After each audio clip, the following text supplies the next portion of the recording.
也许不能够太阳，晒成太阳，要不为了要全部都凶了，学得像这样。เพราะในโลกใบนี้ต้องมีแสงสว่างนำทางด้วยคนมากมายหมดหวังต้องการรักเดิมในใจ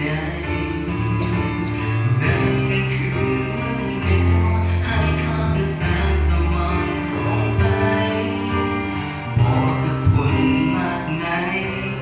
รักพระองค์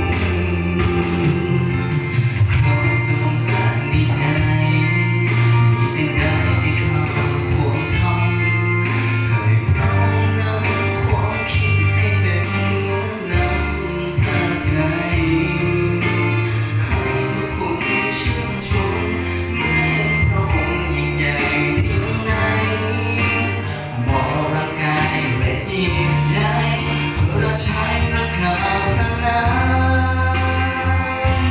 ให้ชีวิตนี้สะท้อนรักของพระองค์ให้คนมากมายได้เห็นให้ข้าเป็นพระพ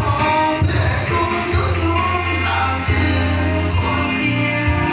ให้ความรักนี้ที่มีเป็นแสงนำทางให้เราหน้าจากวันนี้ให้ชีวิตที่มีเป็นแสงสะท้อนไป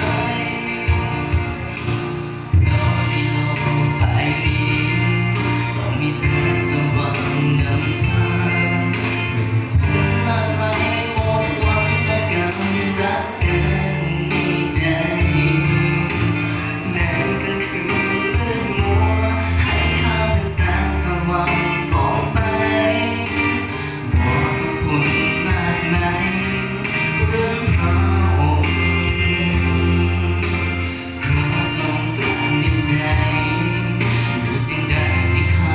ควรทำให้พระองค์นำความคิดให้เป็นเหมือนน้ำพระทัยให้ทุกคนชื่นชมเมื่อเห็นพระองค์ยิ่งใหญ่เพียงใดบอกร่างกายและจิตใจเพื่อรับใช้